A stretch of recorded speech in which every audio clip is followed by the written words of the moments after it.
sehat walafiat, iya. Panjang umur sampai hari ini, betul. Dan sekaligus tubuh kita ringan dilangkahkan melaksanakan kewajibannya. Alhamdulillah. Nikmat yang paling mudah kita syukuri. Kalau berbicara sedekah harus punya duit. Berbicara ceramah harus punya ilmu. Bersyukur yang paling mudah dari nikmat yang Allah berikan kepada kita adalah menjalankan kewajiban. Badan sehat dari sekujur tubuh, dari ujung kaki sampai ujung kepala, mampu kita tasawufkan melaksanakan kewajiban, melangkahkan ibadah di masjid. Alhamdulillah. Hadirin jamaah rahimakumullah. Kenapa?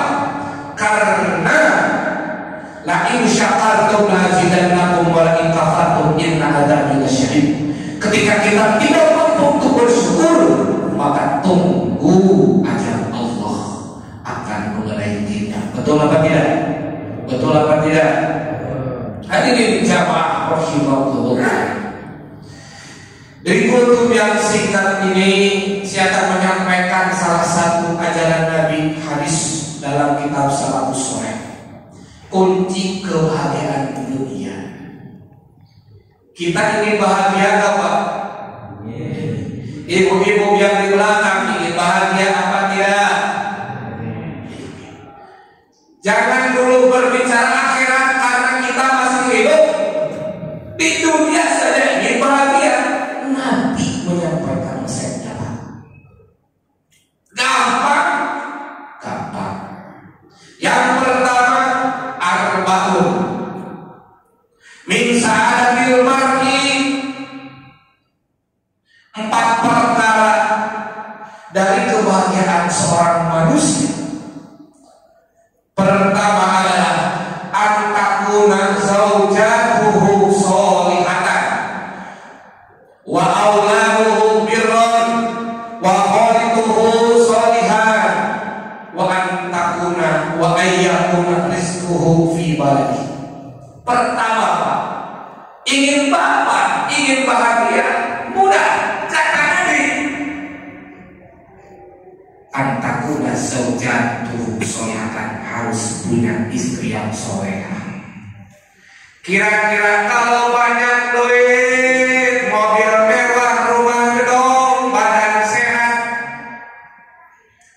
istrinya luar biasa cantiknya, bahkan jadi bunga desa, panggelisna, tapi enggak solehah, bahagia apa enggak? Bahagia apa enggak?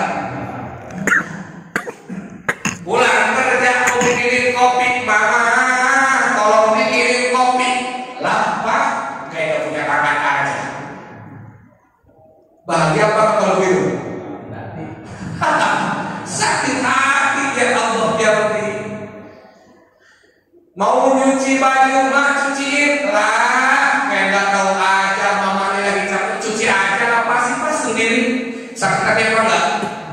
Padahal cantik, rizki luar biasa, sehat walafiat, tapi kalau tidak punya istri yang solehah, na'udzubillah min, biarpun istri tak cantik biasa saja, rezeki menengah ke bawah, badan kadang sehat kadang tidak, penuh dengan ujian, tapi kalau punya istri solehah, bahagia ya Allah ya Rabbi. Walaupun kerjaan kita, bisnis kita ngedor di jalan, pulang ke rumah tidak bawa duit, pulang ke rumah assalamualaikum, dibukakan pintu, papa mau minum kopi atau minum air putih, kopi disiapkan, tasnya diambil, bahkan pintu pagar dibukakan, turun duduk manis dan istirahat. Kira-kira bahagia apa enggak? Bahagia ya Allah ya Rabbi. Nah jadi pertama yang harus kita punya Pak, didik istri kita menjadi solehah. Yang di belakang, gak usah ibu cantik, apalagi umur 70 tahun, susah menjadi cantik kayak itu Pak. wanita solehah, pintu surga yang mana saja silahkan untuk masuk ke dalamnya. Alhamdulillah. Solehah nomor 1, kebahagiaan dunia wajib istri solehah kita ajarkan. Bagaimana penting suami ataupun istri solehah, Pak? Istri harus solehah, harus nurut. Bapaknya kagak soleh, bisa apa enggak dia? Bisa apa enggak? Susah. Istri solehah, bapaknya juga harus soleh.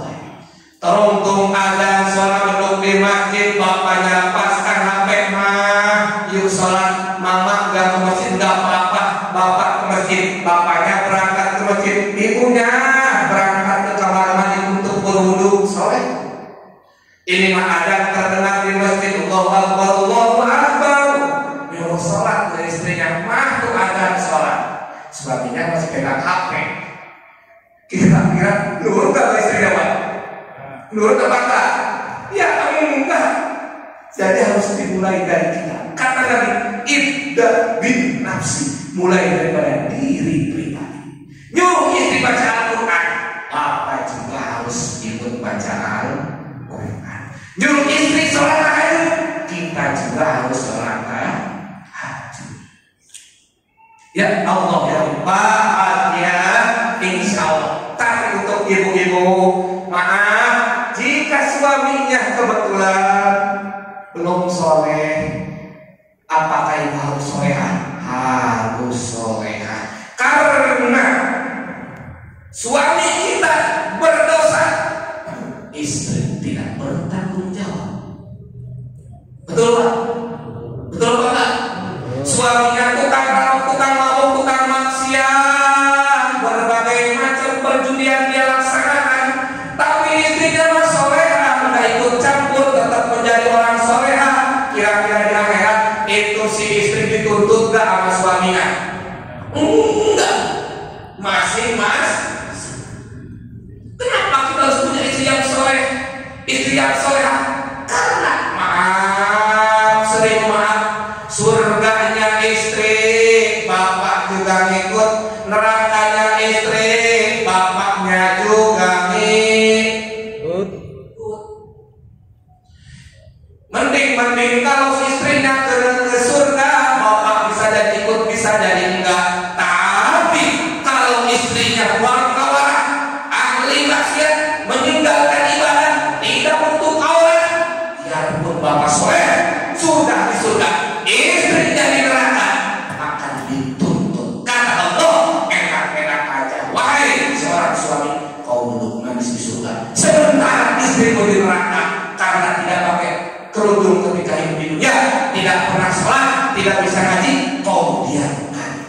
Masya Allah, berat jadi suami itu Bapak ya. Ku angkusakum wa ahlikum, nah jaga keluarga kita dan nanti neraka. Nuntut istri kita kalau nanti ke neraka, siapa suaminya? Ya Allah ya Rabbi, berat apa tidak dari suami? Berat apa tidak Pak? Ya Allah, mulai lagi istri kita untuk menjadi solehah. Mulai dari diri kita pribadi, jadikan diri kita jadi orang-orang yang soleh. Insya Allah istri kita akan menjadi solehah. Amin. Yang kedua, kunci kebahagiaan kata Nabi, wa ayyaduna waladuhu barron, harus punya anak yang soleh, berbakti. Duitnya banyak, istrinya solehah, ekonominya memuncak, tapi kalau anaknya bangka waras, susah diurus, bahagia apa enggak? Dikit-dikit urusan dengan polisi, narkoba. Dikit-dikit urusan dengan RT, gangster. Dikit-dikit urusan dengan sekolah, tawuran. Bahagia apa enggak rumah tangga kita? Tidak. Yuk, anak kita sejak dini perkenalkan dengan ilmu agama. Perkenalkan anak usia dini dengan Al-Quran, dengan ustaz, dengan kiai. Maksimalnya ada modal masukkan dalam pesantren. Tidak ada modal Ustaz. Banyak majelis taklim di lingkungan kita. Yo, lemparkan ke masjid. Ustaz, nitip nih anak saya, didik yang benar. Kalau baru sentil aja, nakal gebuk aja. Jangan asal ditonjok ini aja nanti kemana. Begitu. Kira-kira anak sekarang Pak, anaknya waduh dititipin ke Ustaz, disentil, nangis, pulang ke rumah. Yang diomelin anaknya Pak Ustaz ya. Ustaz, anak saya gak pernah nyentuh, kau sentil anak saya. Waduh, laporin ke polisi. Ada gak guru yang dilaporin ke polisi? Ada apa enggak? Orang yang salah. Kita dulu ngaji Pak, lapor kepada Bapak. Bapak, kenapa kamu nangis?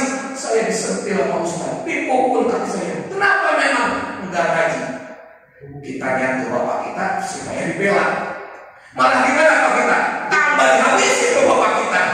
Benar apa enggak? Kamu si Bandung, gak mungkin Ustaz pukul kalau kamu gak Bandung. Makanya kelihatan didikan guru-guru kita alhamdulillah mengakar sampai tua. Alhamdulillah. Didik anak kita menjadi soleh. Minimal sejak kecil ajarkan Al-Quran. Dengan diharapkan pada hari kubur Pak. Lihat dalam kitab Ar-Ruh, Rafiqul Akhbar, dalam kitab Qurtubi.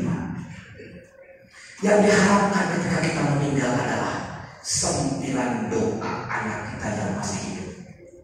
Allahumma qfirli dzunubi wa hidayah. Kita di dalam kubur terkuras dosa kita. Kalau kebetulan kita masih punya dosa pada Allah, disiksa di dalam kubur berkurang. Siksaan kita gara-gara anak kita membaca doa setelah sholat. Kira-kira kalau anak kita enggak soleh, bisa nggak baca doa? Mau orang baca doa, sholatnya yang enggak, betul apa enggak? Betul apa enggak? Gimana mau bisa baca doa? Baca Quran aja enggak bisa, betul apa enggak? Nah, jadi nomor 2, yo, perkenalkan anak kita sejak dini dengan ilmu agama agar ketika remaja bahkan dewasa kita hidup bahagia. Alhamdulillah. Yang ketiga, wa khalituhu sholihan. Kunci bahagia di dunia berkumpul dengan orang-orang soleh. Kumpul di majelis taklim, di pengajian, insya Allah berkah dunia akhirat. Berkumpul dengan para kiai, para ustaz, ada hikmah-hikmah dan ilmu-ilmu yang agama yang kita dapatkan. Yang keempat, kunci bahagia adalah wa ayyakuna rizquhu bi baladi. Rizki kita ada di negara kita sendiri. Kata Nabi sudah dibahas. Nggak usah keluar cari rezeki, nggak usah keluar cukup di Indonesia. Tapi keluar negeri boleh, jauh dari istri, dari keluarga silahkan, tapi mengurangi kebahagiaan. Betul apa tidak? Secapek-capeknya nyari uang, lelah cari rezeki, ya Allah jauhi. Pulang ke rumah, lihat anak lagi lucu-lucunya, hilang gak rasa capek Pak? Lihat istri, udah cantik, sudah siap, sudah wangi, kita pulang kerja, melorin kopi, bahagia apa enggak? Bahagia. Nah, hadirin jamaah memang cukup.